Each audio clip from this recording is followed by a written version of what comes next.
2001 October 7 ఈ రోజుకు దేశ చరిత్రలో ఒక ప్రత్యేకత ఉంది. భారత ప్రధాని నరేంద్ర మోదీ ఇదే రోజున గుజరాత్ సీఎంగా తొలిసారి ప్రమాణ స్వీకారం చేశారు. ప్రభుత్వాధినేతగా 25 ఏళ్ల అద్భుత ప్రస్థానాన్ని పూర్తి చేసుకున్నారు.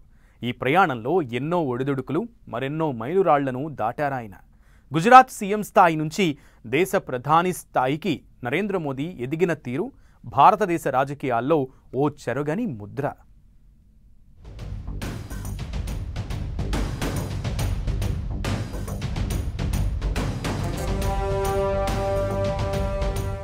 భారతదేశ చరిత్రలో 2001 అక్టోబర్ 7కు ఓ ప్రత్యేకత ఉంది.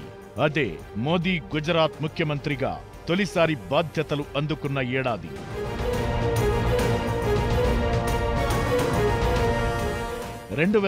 నుంచి 2014 వరకు గుజరాత్ ముఖ్యమంత్రిగా మోదీ పనిచేశారు. ఆ సమయంలో ఆయన తీసుకొచ్చిన సంస్కరణలు, సాధించిన ప్రగతి దేశంలో ఎన్నో మార్పులకు శ్రీకారం చుట్టింది. సొంత రాష్ట్రం గుజరాత్ నుంచి అభివృద్ధి మోడల్ను దేశానికి పరిచయం చేసిన ఘనత ఆయనది.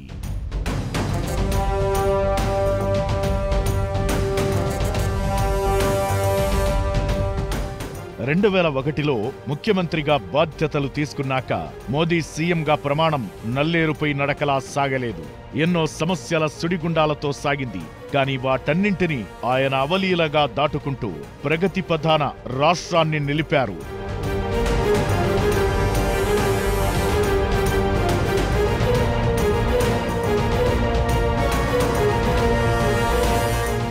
నరేంద్ర దామోదర్ దాస్ మోదీ గుజరాత్ వాద్నగర్లో మధ్యతరగతి కుటుంబంలో 1950 సెప్టెంబర్ 17న జన్మించారు. 8 ఏళ్ల వయసులో ఆర్ఎస్ఎస్ భావాలకు ఆకర్షితులై సంఘ్ పరివార్లో చేరారు. 1971లో పూర్తిస్థాయి కార్యకర్తగా ఎదిగారు.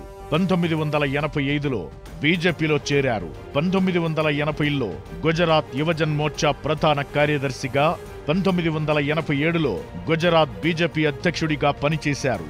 1995లో జాతీయ కార్యదర్శిగా, 1998లో ప్రధాన కార్యదర్శిగా ఎదిగారు. 1995 గుజరాత్ ఎన్నికల్లో బీజేపీ విజయంలో కీలక పాత్ర పోషించారు.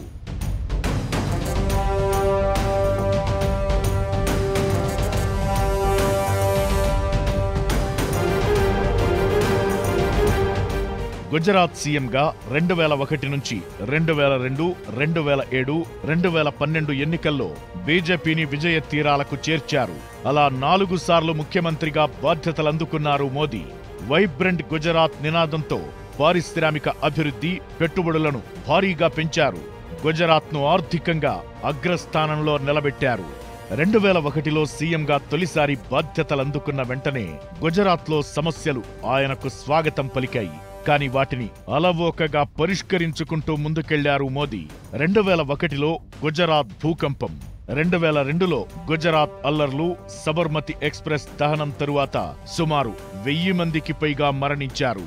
ఇది ఆయన జీవితంలో మరచిపోలేని సంఘటన. 2012లో సుప్రీంకోర్టు దర్యాప్తులో మోదీకి క్లీన్ చిట్ లభించింది. 2014లో బీజేపీని 282 సీట్లతో అధికారంలోకి తీసుకొచ్చి మే 26న తొలిసారి ప్రధానిగా ప్రమాణ స్వీకారం చేశారు మోదీ. వారణాసి లోక్సభ సభ్యుడిగా ఎన్నికయ్యారు. 2019 ఎన్నికల్లో 303 సీట్లతో విజయం సాధించి రెండోసారి పీఎం పగ్గాలందుకున్నారు.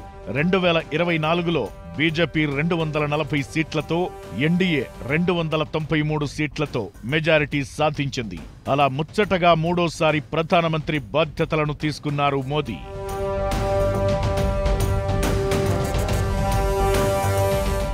ప్రధానిగా ఎన్నో సంస్కరణలకు మోదీ శ్రీకారం చుట్టారు. America, Russia, China, Israel, Britain, France ఇలా చాలా దేశాలతో సంబంధాలు మెరుగుపడేలా చర్యలు తీసుకున్నారు. ఆయన పాలనలో దేశవ్యాప్తంగా ఆర్థిక, సామాజిక సంస్కరణలు ఎన్నో జరిగాయి. 2014లో స్వచ్ఛ భారత్తో పారిశుధ్యంపై అవగాహన, మేక్ ఇన్ ఇండియాలో పారిశ్రామిక వృద్ధి, స్వదేశీ వస్తువుల తయారీ, మార్కెటింగ్కు ప్రాధాన్యత పెరిగింది. ప్రధానమంత్రి జన్ధన్ యోజన కింద పేదలకు బ్యాంకు ఖాతాలను ఓపెన్ చేశారు. 2016లో 500, 1000 రూపాయల పెద్ద నోట్ల రద్దుతో అవినీతి, బ్లాక్ మనీపై పోరు సాగించే చర్యలు తీసుకున్నారు. 2017లో గూడ్స్ అండ్ సర్వీసెస్ ట్యాక్స్ పేరుతో ఒకే పన్ను వ్యవస్థను తీసుకొచ్చారు. 2019లో ఆర్టికల్ 370 రద్దుతో జమ్మూ కశ్మీర్కు ప్రత్యేక హోదాను రద్దు చేశారు. 2020-21లో పౌరసత్వ చట్ట సవరణపై నిరసనలు, 2020-21 మధ్య రైతుల నిరసనలు మిన్నంటాయి. 2021లో ప్రపంచాన్ని వణికించిన కోవిడ్-19కి మన దేశంలో వ్యాక్సినేషన్ కార్యక్రమం అతిపెద్దది. 2016లో ఉరి దాడి తరువాత సర్జికల్ స్ట్రైక్స్, 2019లో బాలాకోట్ వైమానిక దాడి, 2020లో గాల్వాన్ వ్యాలీ సంఘర్షణ, 2025లో ఆపరేషన్ సింధూర్, ఆ తరువాత భారత్ పాకిస్తాన్ సంఘర్షణలో కాల్పుల విరమణ, ఇలా ఎన్నో అభివృద్ధి సంక్షేమ కీలక సంఘటనలు మోదీ ప్రధానిగా ఉన్న హయాంలో జరిగాయి. ఎన్ని అడ్డంకులెదురైనా సబ్కా సాథ్ సబ్కా వికాస్ మంత్రంతో అభివృద్ధి, అవినీతి రహిత పాలనపై ప్రభుత్వాధినేతగా మోదీ దృష్టి సారించారు.